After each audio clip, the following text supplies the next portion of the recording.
آج سے انہوں نے یہ فیصلہ کیا ہے کہ وہ اسٹریٹ موومنٹ کی باقاعدہ طور کے اوپر تیاری کریں گے کہ اب کسی ایم این اے کو, کسی ایم پی اے کو, کسی پارٹی ورکر کو جو ہے اڈیالہ کے باہر آنے کی ضرورت نہیں ہے, اپنے اپنے حلقوں میں اسٹریٹ موومنٹس کا آغاز کریں گے. انہوں نے اپنا ایک مذاق بنا لیا اور یہ مذاق بناتے جائیں گے آگے. بجھی ہوئی شمع کے دھوئیں ہیں اپنے مرکز کو جا رہے ہیں. ان کی دل کی دنیا تو مٹ چکی ہے, اب اپنی ہستی مٹا رہے ہیں. اتنی بڑی پارٹی مس مینجمنٹ کا غلط راستے کا شکار ہو کے اس سٹیج پہ پہنچ کے محو ہو گیا. جی السلام علیکم, آپ دیکھ رہے ہیں آزاد سیاست. میں ہوں اریج فاطمہ. پی ٹی آئی جی باقاعدہ طور کے اوپر وہ اناؤنس کر رہی ہے کہ ہم اسٹریٹ موومنٹ کی تیاری کر رہے ہیں. بائی دا وے یہ اناؤنسمنٹ وہ کئی دفعہ پہلے بھی کر چکے ہیں, لیکن ان تلوں میں کوئی تیل نہیں ہوتا, یہ ہمیں بہت اچھے طریقے سے معلوم ہے. اب کیا نئی چیز ابھر کر سامنے آتی ہے پی ٹی آئی کی پٹاری سے, یہ دیکھنے والی اہم بات ہے. یو اے ای اور سعودی عرب کے درمیان معاملات ہے, ایران اور امریکہ کے درمیان رات سے معاملات پھر کشیدہ ہو گئے ہیں, ٹرمپ اور نیتن یاہو کی ملاقات ہے. تو یہ تمام نکات کہاں جا کر ملیں گے, ان کا کیا رزلٹ نکلے گا, ان تمام سوالات کے جوابات ہم آج کے پوڈ کاسٹ میں لیں گے سینئر پولیٹیشین ویری آنریبل خرم حمید روکھڑی صاحب سے. بہت شکریہ روکھڑی صاحب جوائن کرنے کا. بہت شکریہ جی. اچھا روکھڑی صاحب, یہ پی ٹی آئی میں دیکھ رہی تھی آج سے انہوں نے یہ فیصلہ کیا ہے کہ وہ اسٹریٹ موومنٹ کی باقاعدہ طور کے اوپر تیاری کریں گے, اور انہوں نے تو یہ بھی کہہ دیا ہے کہ اب کسی ایم این اے کو, کسی ایم پی اے کو, کسی پارٹی ورکر کو جو ہے اڈیالہ کے باہر آنے کی ضرورت نہیں ہے, اپنے اپنے حلقوں میں اسٹریٹ موومنٹس کا آغاز کریں. کیسی ہوگی یہ اسٹریٹ موومنٹ؟ ان کو نہ کوئی عقل کی مت دینے والا کوئی نہیں ہے, نہ انہوں نے کسی سنجیدہ انسان کی کوئی بات سننی ہے. انہوں نے اپنا ایک مذاق بنا لیا اور یہ مذاق بناتے جائیں گے آگے. بس نہیں تو اب کچھ تو کریں گے نا ان کے بانی کچھ بھی اڈیالہ بیچارے, انہوں نے پہلے اپنے کچھ بھی نہیں کریں گے. یہ وہ ہے نا, میں نے آپ کے پروگرام میں ایک شعر پہلے بھی پڑھتا ہوں کہ ان کی پوزیشن یہ ہے, بجھی ہوئی شمع کے دھوئیں ہیں اپنے مرکز کو جا رہے ہیں. ان کی دل کی دنیا تو مٹ چکی ہے, اب اپنی ہستی مٹا رہے ہیں. اٹ از ویری انفارچونیٹ کہ اتنی بڑی پارٹی مس مینجمنٹ کا غلط راستے کا شکار ہو کے اس سٹیج پہ پہنچ کے محو ہو گیا. اچھا روکھڑی صاحب, یہ اتنی بڑی پارٹی ویسے آزاد کشمیر میں الیکشنز بھی نہیں لڑی, اور انہوں نے یہ فیصلہ کیا کہ ہم نہیں ایک بڑی پارٹی تھی 2018 میں, یہ بڑی پارٹی تھی. ووٹ آف نو کانفیڈنس کے بعد اگین انہوں نے کچھ بیانیے بنائے, سویل کیا, پبلک نے انڈورس کیا ان بیانیوں کو, پبلک بیانیوں کو انڈورس کرتی ہے. پھر اپنی حرکتوں کی وجہ سے یہ سکڑنا شروع ہوئی, سکڑتی گئی اور وہی بجھی ہوئی شمع کا دھواں کہ فائنلی آ کر ان کو الیکشنز کا بائیکاٹ کرنا پڑ رہا ہے. تو this is what they have done to them self. افسوس کی بات ہے یہ. اچھا روکھڑی صاحب, ایسے ضمنی الیکشنز کا جو بائیکاٹ ہے وہ کرتے آئے ہیں, جنرل الیکشن کا یہ جو بائیکاٹ ہے یہ پی ٹی آئی پہلی دفعہ کرے گی. غلط فیصلہ ہے, انتہائی غلط فیصلہ ہے, بہت شدید ترین غلط فیصلہ ہے. ایک بائیکاٹ کیا تھا پاکستان پیپلز پارٹی نے الیکشنز کا, اس الیکشنز کے بائیکاٹ کرنے کی وجہ سے آج تک آپ بھگت رہا ہے, پاکستان پورا بھگت رہا ہے. میں اس پہ ڈیٹیلز میں نہیں جاؤں گا. کسی بھی پولیٹیکل پارٹی کو الیکشنز کا بائیکاٹ اور میدان خالی نہیں چھوڑنا چاہیے. اچھا ویسے استحکام پاکستان پارٹی کی کیا پوزیشن ہے؟ بڑی گہما گہمی میں ہے وہ پارٹی. چھوٹی سی شمع سے, ابھی اس پہ بھی کچھ شعر لکھتے ہیں, چھوٹی سی ایک شمع ہے لیکن پھیلتی جا رہی ہے, چلتی جا رہی ہے, اور اس چھوٹی سی شمع میں آہستہ آہستہ کرتے کرتے اس کی روشنی بڑھتی جا رہی ہے. ہاں, تنویر الیاس صاحب ہیں اور دوسری طرف غلام سرور صاحب ہیں. کتنا آپ لوگوں کا جو پلڑا ہے وہ بھاری ہوگا؟ نہیں, آئی تھنک سو کہ آپ پروگریسو, شاہ غلام قادر ہیں, سوری, جب بھی آپ پروگریسو چلیں گے نا, پروگریسو آپ چلیں گے تو آپ کچھ نہ کچھ کر جائیں گے. ٹھیک, تو آپ کو لگتا ہے کہ کچھ نہ کچھ ہوگا آئی پی پی کی طرف سے. اچھا روکھڑی صاحب, یہ کابینہ کے اندر تبدیلیوں کی خبریں ہم کافی عرصے سے سن رہے ہیں, اور پھر فیصل وافدہ نے بھی کہہ دیا کہ کابینہ کے اندر تبدیلیاں ہوں گی یا آپ دیکھیں گے. تو یہ واقعتاً آپ سمجھتے ہیں کہ کابینہ کے اندر کوئی چینجنگز ہونے جا رہے ہیں؟ I don't know, ریج, مجھے نا, میرے اشکالات ڈفرینٹ ہیں, ایگزسٹ کرتے ہیں. اچھا, میں یہ سمجھتا ہوں کہ آپ کا اوور آل, میں یہ دیکھتا ہوں کہ آپ کا وفاق کمزور ہے. آپ تبدیلیاں کریں گے, جو مرضی کریں, میں ابھی اس پہ نہیں جانا چاہتا ہوں کہ آپ لائے کیوں, کہ تبدیلی کیوں کریں گے. ایشو یہ ہے کہ اہلیت کی بنیاد پر آپ لوگوں کو ویسے فوقیت دیتے نہیں دیتے. آپ نے ایک اسکور کمانڈ کانفرنس کے اندر ایک بہت زبردست اور ایک بڑی اہم چیز ہوئی, کمزور انتظامی ڈھانچہ.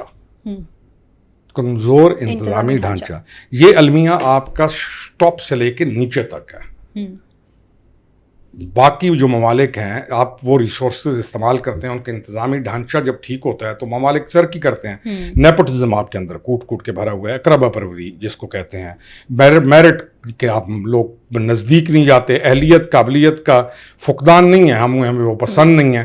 تو کمزور انتظامی ڈھانچوں کے اندر آپ کو ضرورت ہے آپ مضبوط انتظامی ڈھانچے کریں, اس کی ریکوائرمنٹ ہے. پھر جزا سزا ہے نہیں, جو مرضی جو جرم کر رہے اسے پوچھنے والا کوئی بھی نہیں ہے, ٹھیک ہے. تو کمزور بڑے لوگوں کا کر لے تو پھر تو بالکل ہی کوئی پوچھنے والا نہیں. Thank you very much. جو بڑا ہے اس کو تو وہ تو جو مرضی کرے. تو کمزور انتظامی ڈھانچہ ہے, باقی چیزیں چھوڑ. آپ سمجھتے ہیں کہ تبدیلی ہونی چاہیے, اب ہو رہی ہے یا نہیں ہو رہی, اس حوالے سے آپ؟ میرا کوئی اس میں انٹرسٹ نہیں ہے. میرا انٹرسٹ یہ ہے کہ انتظامی ڈھانچہ مضبوط ہونا چاہیے. آپ جو مرضی کر لیں, کمزور انتظامی ڈھانچے کے ساتھ کھربوں روپے دے دیں گے, ویسٹ ہو جائے گا. ٹھیک. اچھا روکھڑی صاحب, پھر سے دہشت گردی ویوز کی صورت میں آپ نے ہمیں بتایا تھا آئے گی, اور دوبارہ سے زیارت کے اندر یہ حملہ ہوا دہشت گردی کا, پھر اس پر ایک آپریشن کیا گیا, 15 دہشت گرد بھی مار دیے گئے, پھر کور کمانڈر کانفرنس کا اعلامیہ بھی سارا آ گیا. لیکن یہ معاملات ٹائمنگ بڑی امپورٹنٹ ہے. ہم دیکھتے ہیں کہ ایک دن پہلے کور کمانڈر کانفرنس منعقد ہوتی ہے, اس کا اعلامیہ آتا ہے, اور ساتھ ہی یہ زیارت کے اندر ایک پولیس چوکی پر حملہ ہو جاتا ہے. آپ کا کیا ٹیک ہے اس پر؟ فقدان آف گڈ گورننس جو ہوتے ہیں نا ادارے, یہ کام کرتے ہیں, یہ ایک چیز کو کلیئر کرتے ہیں, کلیئر کر کے پھر ایز اے پولیٹیشین میرے حوالے کر دیتے ہیں. اچھا. اور میں ایز اے پولیٹیشین اگر اسٹرانگ ہوں, میری روٹ اسٹرانگ ہے, میں اپنے لوگوں کے ساتھ لائل ہوں, میں لوگوں کا غم, ان کا مسئلہ کو اپنا مسئلہ سمجھتا ہوں, میں ان کے بچوں کو اپنا بچہ سمجھتا ہوں, میں کہیں دبئی, انگلینڈ, سوئٹزرلینڈ شفٹ نہیں ہو رہا ہوں, نہ میری آل اولاد فرانس میں رہ رہی ہے, میں وہیں پر جب دن رات کرتا ہوں تو پھر ایک بانڈ بنتا ہے جس میں اعتماد ہوتا ہے. پھر آپ گڈ گورننس کے ساتھ آگے اس چیز کو لے کے چلتے ہیں. My shortest answer to this always has been, اور آج بھی یہی ہے کہ اس ویک گورننس کے ساتھ آپ جو مرضی کر لیں, جتنا مرضی آپ کلیئرنس کریں گے, چیزوں کو ٹھیک کریں گے, جب تک آپ کا ڈھانچہ انتظامی اسٹرانگ نہیں ہوتا اور آپ کی گورننس اسٹرانگ نہیں ہوتی, the waves will keep coming back. یہ ویوز آتی رہیں گی. اچھا, جو کہ بڑا الارمنگ ہے اور پاکستان کے لیے انتہائی خدشہ ہوگا. الارمنگ ہے. ٹھیک. اچھا روکھڑی صاحب, ویسے ایران اور امریکہ کا معاملہ کہیں نہ کہیں سارٹ آؤٹ ہونے والا تھا, لیکن رات کو ایک لارج اسکیل کے اوپر ہم یہ دیکھتے ہیں کہ سیز فائر کی خلاف ورزی ہوئی ہے. 80-90 کا وہ جو ہے وہ بتایا جا رہا ہے ایک فگر. آپ کیسے دیکھ رہے ہیں اب اس؟ دیکھیں, میں نے آپ کے پروگرام میں کہا تھا کہ ایران باز نہیں آئے گا, چھوٹی چھوٹی حرکت کرے گا. اچھا.